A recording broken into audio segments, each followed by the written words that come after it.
नमस्कार, आप देख रहे हैं इंडिया उपदेश और मैं हूं आपके साथ सना हुसैन। अयोध्या के इतिहास में पहली बार हुआ है जब सीट सामान्य हो और जीत का सेहरा एक दलित प्रत्याशी पर सजा हो। जी हां, ये है मिल्कीपुर के वर्तमान विधायक दलित अवधेश प्रसाद। अखिलेश यादव ने सामान्य सीट पर एक दलित को टिकट देकर सभी को चौंका दिया था, लेकिन अखिलेश यादव का ये प्रयोग सफल रहा। यही नहीं, अयोध्या में राम मंदिर मुद्दा फेल हो गया। फैजाबाद लोकसभा क्षेत्र से भाजपा की करारी शिकस्त हुई है। जनता की नाराजगी भाजपा प्रत्याशी लल्लू सिंह को ले डूबी। ओवर कॉन्फिडेंस, जनता को इग्नोर करना, विकास के नाम पर तोड़फोड़ और उचित मुआवजा न देना भाजपा को ले डूबा। और इसी मुद्दे को लेकर इंडिया गठबंधन के सपा प्रत्याशी अवधेश प्रसाद मैदान में उतरे थे। इंडिया गठबंधन के सपा प्रत्याशी अवधेश प्रसाद ने भाजपा के लल्लू सिंह को लगभग 55,000 वोटों से हराया है। मतगणना शुरू होने से लेकर अंतिम समय तक अवधेश प्रसाद बढ़त बनाए रखे।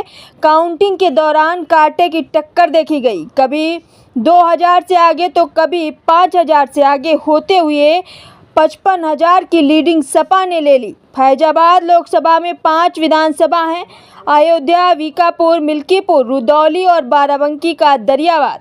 जिस अयोध्या विधानसभा से भाजपा पूर्व में 50,000 से अधिक लीड लेती थी, उस अयोध्या विधानसभा में भाजपा केवल 4600 वोट से ही आगे रही। बाकी चारों विधानसभा में इंडिया गठबंधन ने अपना पताका फहराया। इंडिया गठबंधन के अवधेश प्रसाद काउंटिंग के पहले ही कह चुके हैं कि उन्हें जनता ने जीत का सर्टिफिकेट दे दिया है। माना जा रहा है कि विकास के नाम पर पथ निर्माण के दौरान लोगों के मकान और दुकानें तोड़ी गईं और उन्हें उचित मुआवजा भी नहीं दिया गया। दरअसल नवाबों की नगरी फैजाबाद में ऐसे मकान बने हैं जो नजूल की ज़मीन पर बने थे, जिस पर मकान मालिकों को मुआवजा नहीं दिया गया। कहा गया कि यह सरकारी ज़मीन है, इसका मुआवजा नहीं दिया जाएगा। इसी तरह से 14 कोसी परिक्रमा मार्ग के चौड़ीकरण में भी हजारों मकान और दुकान आई, जिनको तोड़ दिया गया और कहा गया कि आपका मकान नजूल की ज़मीन पर है, इसका मुआवजा नहीं दिया जाएगा। इसका खामियाजा भाजपा को भुगतना पड़ा और लल्लू सिंह को हार का सामना करना पड़ा। Bureau report, Ayodhya. हम तो बताइए, ये जीत का श्रेय जो है इस 55 लोकसभा फैजाबाद की देवतुल्य जनता को देना चाहता हूँ, जिन्होंने ये किया है। और उसके बाद हमारे राष्ट्रीय अध्यक्ष माननीय अखिलेश यादव जी को कि उन्होंने मुझे उम्मीदवार बनाया है और ऐसी सीट पे बनाया है जो सामान्य सीट है। जहाँ तक मेरी जानकारी है कि 77 साल की देश की आज़ादी के बाद इस तरह की सामान्य सीट पर कोई रिजर्व कैंडिडेट नहीं लड़ाया गया था।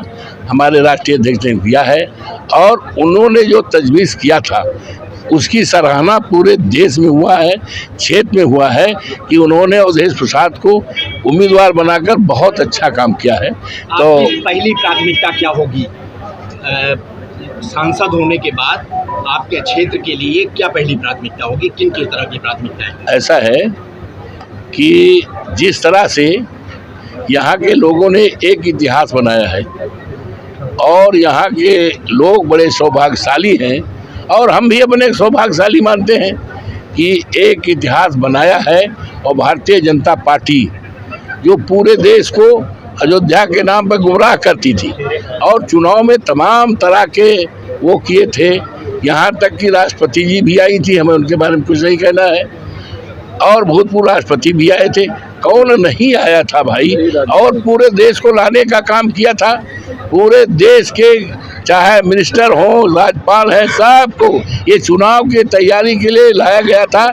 लेकिन ये सब पोल खुल गई है। अब इनके जहाँ से पट्टी में कोई नहीं आएगा। और ये फैजाबाद और अयोध्या ये मर्यादा पुरुषोत्तम राम की धरती है।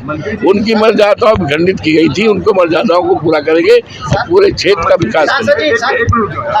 मंत्री जी, हर जीत के बड़े मायने होते हैं, लेकिन अयोध्या की जीत के कितने बड़े मायने हैं, कितना बड़ा संदेश है?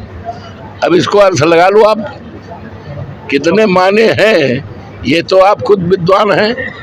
कितना मायने हैं ये तो देश में सब मैसेज गया, विदेश के लोग भी आ रहे हैं, तो इसी से बाहर लगा लो। ये भाई ये तो मामूली सीट नहीं है ना, ये अयोध्या की सीट है और अयोध्या पर ही भारतीय जनता पार्टी पूरी राजनीति करती थी। पूरी देश में जो राजनीति की थी अयोध्या के रूप में करती थी। माननीय प्रधानमंत्री जी यहाँ से लड़ना चाहते थे, मैं तो सोचता था प्रधानमंत्री जी लड़े तो बहुत अच्छा होगा, वहाँ उनको भी जनता हराएगी, तो वो तो आए नहीं। हिसाब किताब लगाया, तमाम रिपोर्ट मंगाया तो कहा ये सुरक्षित सीट नहीं है और विपक्ष का जो उम्मीदवार है अवधेश प्रसाद बड़ा जमीनी है और लोकप्रियता है और सब लोग समर्थन करेंगे। तो हमारे प्रधानमंत्री, मैं तो इंतजार करता था कि माननीय प्रधानमंत्री जी 3-3, 4-4 बार आए और हमारे मुख्यमंत्री जो 84 बार आए।